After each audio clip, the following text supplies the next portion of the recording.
Saudara-saudari dan anak-anak yang terkasih dalam Kristus, dari Novisiat SVD Kuburuteng Manggarai Flores NTT, saya Pastor Freddy Jahadin SVD menyampaikan ucapan selamat jumpa lagi lewat siraman rohani. Hari ini Kamis 13 Agustus 2020. Injil hari ini diambil dari Matius bab 18 ayat 21 sampai bab 19 ayat 1. Kita diingatkan bahwa sebagai anak-anak Allah, kita harus selalu siap mengampuni. Marilah kita berdoa memohon penerangan Roh Kudus dalam nama Bapa dan Putra dan Roh Kudus. Amin. Tuhan dan Allah kami, puji dan syukur kami haturkan kepadamu atas segala kebaikan dan cintamu. Terima kasih karena Engkau mengingatkan kami untuk saling terbuka dan siap mengampuni dan berbelas kasihan kepada mereka yang bersalah kepada kami. Tuhan, berilah kami kekuatan, kesabaran, dan hati yang berbelas kasihan untuk memaafkan sesama dengan sepenuh hati. Tuhan, utuslah Roh Kudus-Mu, terangilah pikiran dan hati kami, agar sabda-Mu yang akan kami dengar dapat kami pahami dengan baik, dan isi pesan-Mu dapat kami hayati dan amalkan dalam hidup harian kami. Doa ini kami sampaikan dengan perantaraan Kristus Tuhan kami. Amin. Tuhan sertamu. Inilah Injil Yesus Kristus menurut Matius, bab 18 ayat 21 sampai bab 19 ayat 1. Kemudian datanglah Petrus dan berkata kepada Yesus, "Tuhan, sampai berapa kali aku harus mengampuni saudaraku jika ia berbuat dosa terhadap aku? Sampai 7 kali?" Yesus berkata kepadanya, "Bukan, aku berkata kepadamu, bukan sampai 7 kali, melainkan sampai 70 kali 7 kali. Sebab hal kerajaan surga seumpama seorang raja yang hendak mengadakan perhitungan dengan hamba-hambanya. Setelah ia mulai mengadakan perhitungan itu, dihadapkanlah kepadanya seorang yang berhutang 10.000 talenta. Tetapi karena orang itu tidak mampu melunaskan hutangnya, raja itu memerintahkan supaya ia dijual beserta anak istrinya dan segala miliknya untuk pembayar hutangnya. Maka sujudlah hamba itu menyembah dia, katanya, 'Sabarlah dahulu, segala hutangku akan kulunaskan.' Lalu tergeraklah hati raja itu oleh belas kasihan akan hamba itu, sehingga ia membebaskannya dan menghapuskan hutangnya. Tetapi ketika hamba itu keluar, ia bertemu dengan seorang hamba lain yang berhutang 100 dinar kepadanya. Ia menangkap dan mencekik kawannya itu, katanya, 'Bayar hutangmu.' Maka sujudlah kawan-kawannya itu dan memohon kepadanya, 'Sabarlah dahulu, hutangku itu akan kulunaskan.' Tetapi ia menolak dan menyerahkan kawannya itu ke dalam penjara sampai dilunaskannya hutangnya. Melihat itu kawan-kawan yang lain sangat sedih, lalu menyampaikan segala yang terjadi kepada tuan mereka. Raja itu menyuruh memanggil orang itu dan berkata kepadanya, 'Hai hamba yang jahat, seluruh hutangmu telah kuhapuskan karena engkau memohonnya kepadaku. Bukankah engkau pun harus mengasihi kawanmu seperti aku telah mengasihi engkau?'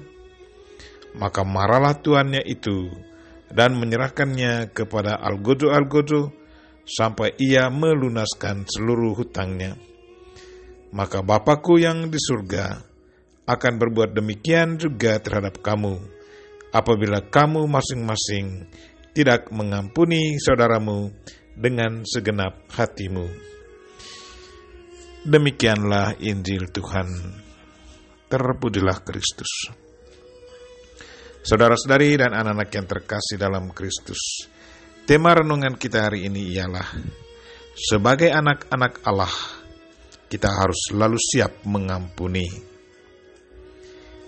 Lewat Injil hari ini kita mendengar Petrus bertanya kepada Yesus, "Tuhan, Sampai berapa kali aku harus mengampuni saudaraku jika ia berbuat dosa terhadapku? Sampai 7 kali? Jawab Yesus, bukan, aku berkata kepadamu, bukan sampai 7 kali, melainkan sampai 70 kali 7 kali. Itu berarti setiap kali saudara kita bersalah kepada kita, kita harus mengampuni dia. Angka 70 sesungguhnya angka simbolis untuk umur manusia. Menurut kitab Mazmur, bab 90 ayat 10, masa hidup manusia adalah 70 tahun, dan jika kuat 80 tahun. Sementara angka 7 adalah angka simbolis yang berarti sempurna. Mengampuni 70 kali 7 kali berarti sepanjang hidup kita harus selalu siap mengampuni sesama kita dengan sepenuh hati. Dengan sengaja Tuhan meminta kita untuk selalu siap mengampuni, karena buah pengampunan itu sungguh bermakna ganda, yaitu rasa damai dan ketenangan, baik untuk yang memberi pengampunan maupun yang menerima pengampunan. Mengucapkan kata-kata maaf kepada yang bersalah mungkin terasa gampang, tetapi melupakan perbuatan jahat yang dilakukannya mungkin tidak semudah itu. Dalam bahasa Inggris ada orang yang mengatakan forgive and forget, mengampuni dan melupakan. Pernyataan ini menurut pengalaman saya tidak sesungguhnya benar. Saya boleh memberi pengampunan, tetapi luka batin yang saya alami dari perbuatan buruk itu tetap membekas dalam hatiku. Bekas luka itu butuh waktu untuk sembuh. Jadi pernyataan forgive atau mengampuni, and forget atau melupakan pada waktu yang sama tidaklah mungkin. Pengampunan boleh kita berikan, tetapi penyembuhan luka batin butuh waktu untuk sembuh. Dengan kata lain, dengan mengampuni orang yang bersalah, kita menang atas ego kita, menang dari gengsi, menang dari dosa, menang dari rasa benci dan dendam, dan kita alami rasa damai dan bisa kembali fokus menjalankan apa yang mau kita kerjakan. Dan bagi yang menerima pengampunan, dia juga kembali memperoleh rasa damai, diterima kembali dalam pergaulan, dan boleh kembali merasa bebas bergaul. Menurut hasil penelitian kesehatan di zaman modern ini, banyak sakit yang terjadi sekarang karena orang menanam rasa benci dan dendam. Orang tidak alami rasa damai dan kasih. Mengampuni sesama adalah salah satu proses penyembuhan, baik penyembuhan rohani maupun penyembuhan psikologis. Marilah saudara-saudari dan anak-anak yang terkasih, jangan biarkan rasa dendam berakar dalam diri kita. Sebaliknya, selesaikan konflik dan salah paham secepat mungkin, agar batin dan pikiran kita kembali merasa nyaman dan damai.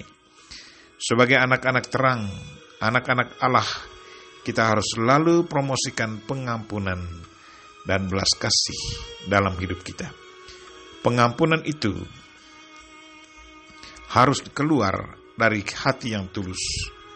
Pengampunan itu harus dilakukan setiap hari, setiap minggu, setiap bulan, setiap tahun, selama hidup. 70 kali 7 kali. Itu berarti sepanjang hidup kita di dunia ini. Karena dengan mengampuni, dengan tulus hati, kita sendiri akan merasa nyaman dan rasa damai dalam hati. Sebagai makhluk lemah, mungkin terkadang kita gampang tergoda untuk tidak mau mengampuni. Maka sadar akan kelemahan kita, marilah kita mohon Bunda Maria untuk mendoakan kita agar Tuhan boleh menguatkan kita supaya kita mampu memberi pengampunan kepada orang yang bersalah kepada kita. Amin. Marilah kita mohon berkat Tuhan, Tuhan sertamu.